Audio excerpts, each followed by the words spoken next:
makna sila ketiga, keempat, kelima Pancasila. Assalamualaikum warahmatullahi wabarakatuh. Halo anak-anak kelas 4, bagaimana kabarnya hari ini? Bu Mei doakan kalian beserta keluarga di rumah dalam keadaan sehat walafiat. Allahumma amin.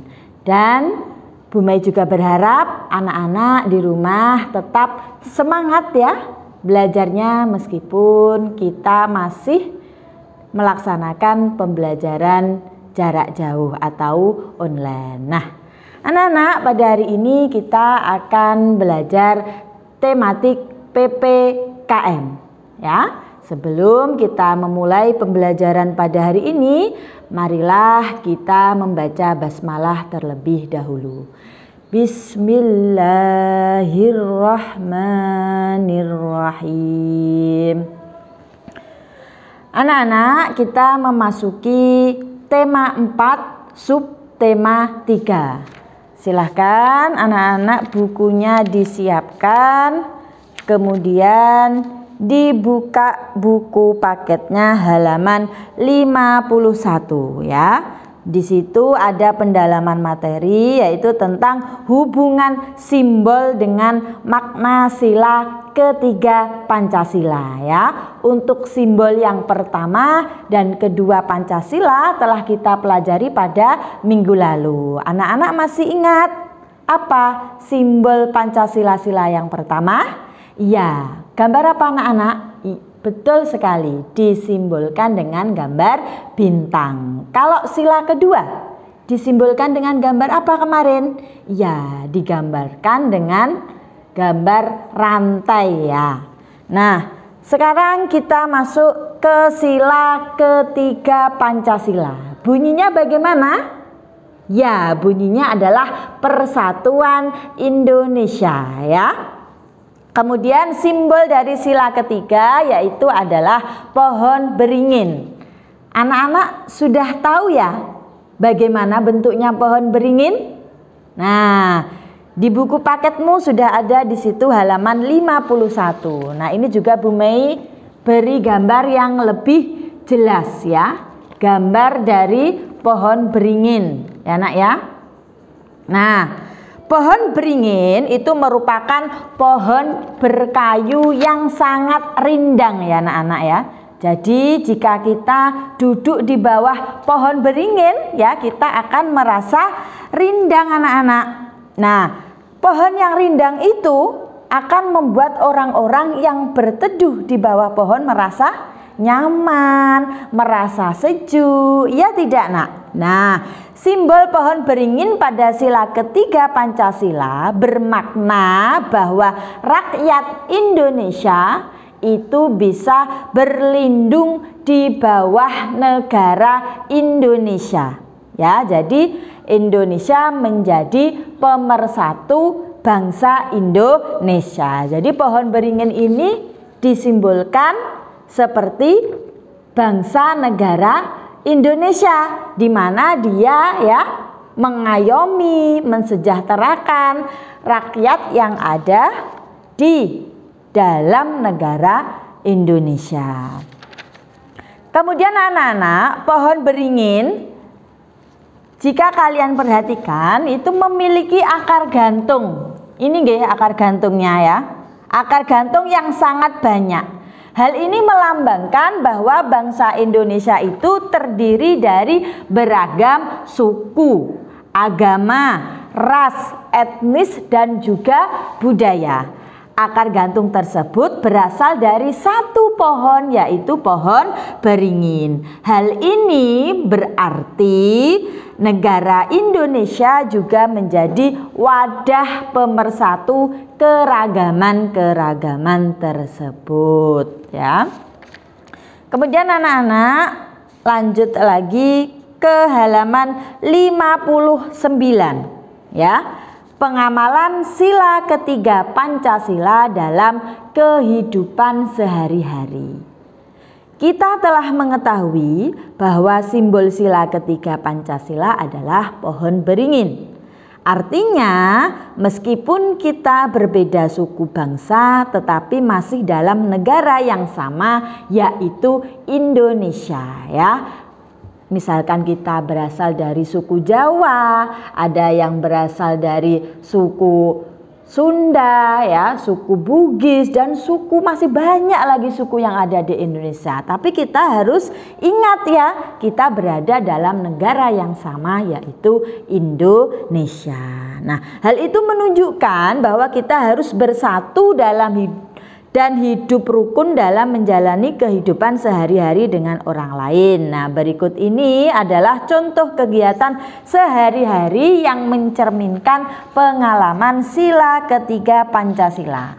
Anak-anak silakan dibuka bukunya halaman 60. Yang pertama, pengamalan sila ketiga Pancasila di lingkungan keluarga, ya. Yang A, saling menyayangi, menghormati dan bekerja sama dengan anggota keluarga. Yang B, tidak memaksakan kehendak kepada anggota keluarga yang lain. Yang C, mendengarkan nasihat, perintah ayah dan ibu di rumah, ya nak ya. Jadi kita tidak boleh membangkang atas nasihat orang tua kita.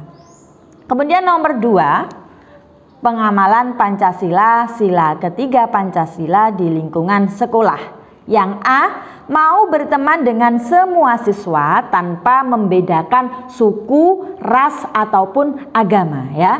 Jadi kita harus berlaku adil ke semua teman tanpa memperhatikan latar belakang teman kita. Kemudian yang B, menghormati guru, teman dan juga warga sekolah. Nah, warga sekolah itu siapa saja, nak? Ya, semua orang yang ada di sekolahan, yang terdiri dari siswa, bapak ibu guru, kepala sekolah, kemudian tenaga kebersihan, ya.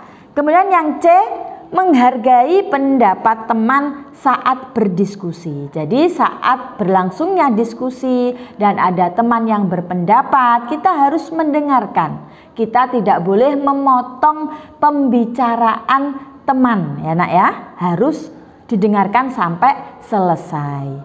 Kemudian yang ketiga, di lingkungan masyarakat, ya. Yang A yaitu peduli terhadap masyarakat sekitar. Yang B, ikut serta dalam menjaga keamanan lingkungan sekitar. Yang C, ikut serta dalam kerja bakti membersihkan lingkungan. Oke anak-anak, lanjut lagi ke halaman 66. Ya, di situ ada pendalaman materi membedakan sikap baik dan tidak baik jilid kedua, ya. Nah, pengamalan nilai-nilai yang terkandung di dalam Pancasila telah kita pelajari sebelumnya.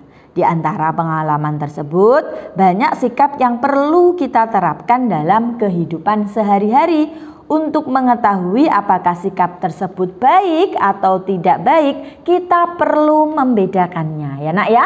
Kalau sikap yang baik harus kita laksanakan. Sikap yang tidak baik harus kita hindari, ya. Jangan sampai kita laksanakan. Nah, silahkan anak-anak perhatikan tabel di situ ya. Di situ ada sikap baik, sila pertama. Berdoa sebelum dan setelah melakukan kegiatan, ya. Supaya apa? Kegiatan kita dipermudah, ya, dan diberikan manfaat. Kemudian sikap yang tidak baik di situ adalah tidak berdoa sebelum dan setelah melakukan kegiatan. Yang kedua, ya, di situ sila kedua sikap baik yaitu mengikuti kegiatan sosial di lingkungan sekolah dan rumah, ya. Jadi jika di lingkunganmu mengadakan kegiatan sosial, kita harus ikut serta. Sikap yang tidak baik yaitu yang bertentangan dengan sila kedua, tidak mau menolong orang yang sedang dalam kesusahan. Kemudian sikap baik sila ketiga, mempelajari dan menghargai budaya bangsa Indonesia. Sikap yang tidak baik, tidak menerima teman yang berbeda suku, ras atau agama. Ya, ini tidak boleh ya nak ya. Mentang-mentang beda suku tidak mau berteman, itu tidak boleh. Semua teman adalah sama. Kemudian sikap baik sila keempat, menerima kritik dan saran dari orang lain. Sikap yang tidak baik, memutuskan sesuatu sesuai dengan keinginannya sendiri.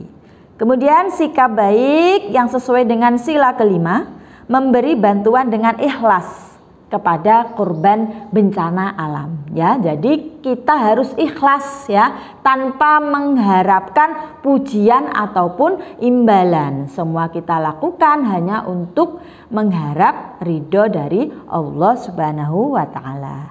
Kemudian sikap yang tidak baik sila kelima yaitu membantu teman dengan mengharapkan imbalan. Nah, ini tidak boleh ya nak ya. Jadi mau membantu teman karena apa? Ngarep-ngarep nanti diberi imbalan, ini tidak boleh.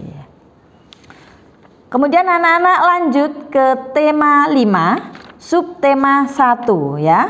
Kita cari di situ yang muatan PPKN halaman berapa? Ya, halaman 78 ya.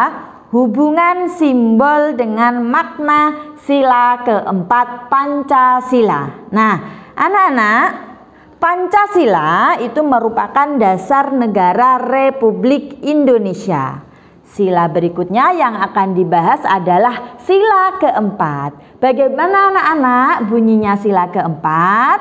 Ya, sila keempat berbunyi kerakyatan yang dipimpin oleh hikmat kebijaksanaan dalam permusyawaratan perwakilan. Nah, sila keempat ini dilambangkan dengan gambar apa nak? Dengan kepala banteng ya. Nah, ini bisa kalian lihat. Jadi simbol dari sila keempat Pancasila adalah kepala banteng ya. Kenapa kok banteng anak-anak? Karena banteng itu merupakan hewan sosial yang suka berkumpul. Sehingga sila keempat ini mengibaratkan masyarakat Indonesia yang senang berkumpul melaksanakan musyawarah untuk memecahkan suatu masalah ya. Sila keempat itu menjelaskan keutamaan musyawarah dalam setiap mengambil keputusan. Nah, keputusan tersebut juga harus dihargai dan dilaksanakan dengan penuh tanggung jawab. Nah, anak-anak, bagaimana caranya kita mengamalkan sila keempat dalam kehidupan sehari-hari? Nah, bisa kalian lihat di bukumu. Yang pertama, ya, mengutamakan musyawarah mufakat dalam menyelesaikan masalah, ya. Jadi harus kita bicarakan bersama-sama dan kita cari solusinya. Kemudian yang kedua, tidak memaksakan pendapat ataupun kehendak kepada orang lain. Kemudian yang ketiga, menghormati dan menghargai pendapat teman atau anggota keluarga lain. Dan yang keempat, menghargai setiap hasil keputusan musyawarah dan melaksanakannya dengan baik. Begitu ya anak-anak ya.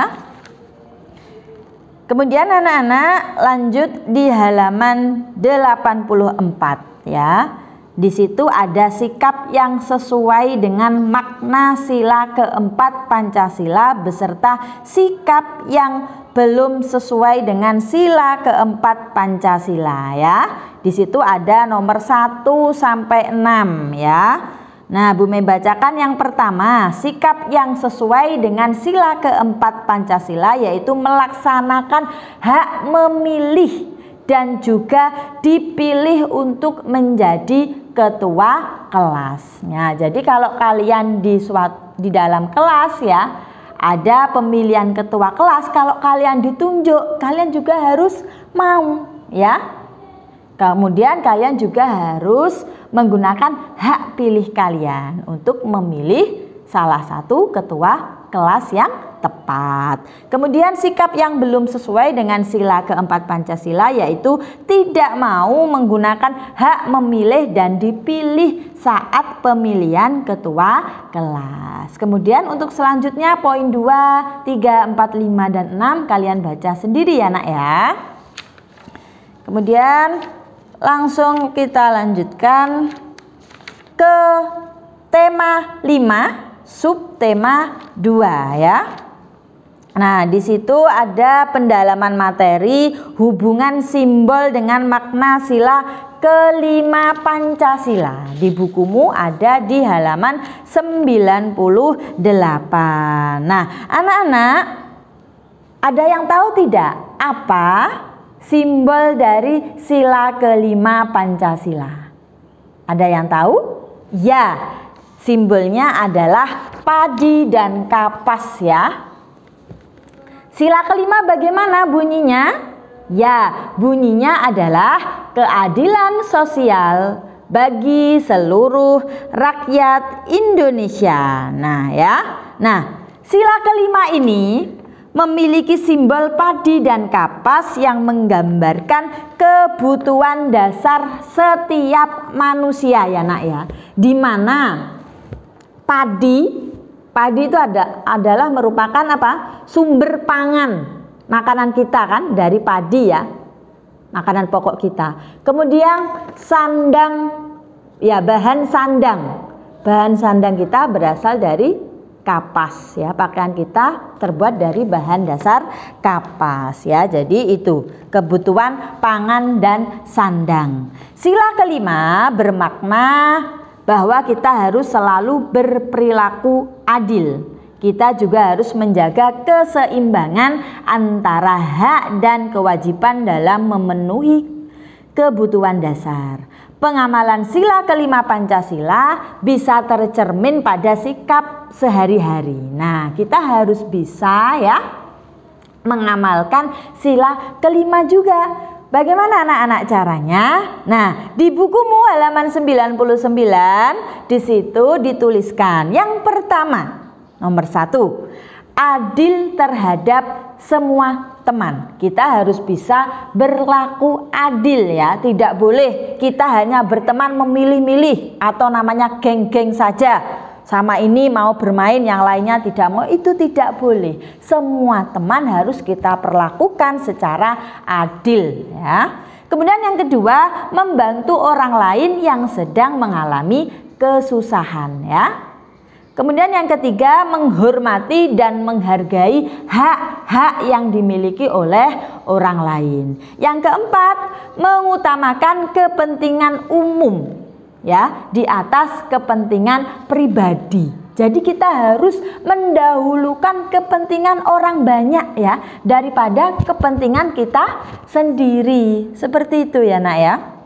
Kemudian yang kelima, bergotong royong demi kepentingan bersama ya. Jadi kita harus melaksanakan kerjasama ya untuk kepentingan bersama.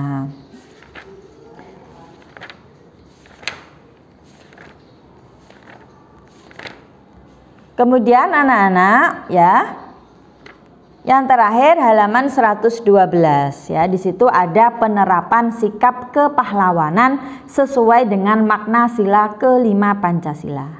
Pada pembelajaran sebelumnya kita sudah mempelajari sikap kepahlawanan yang sesuai dengan makna sila kelima Pancasila.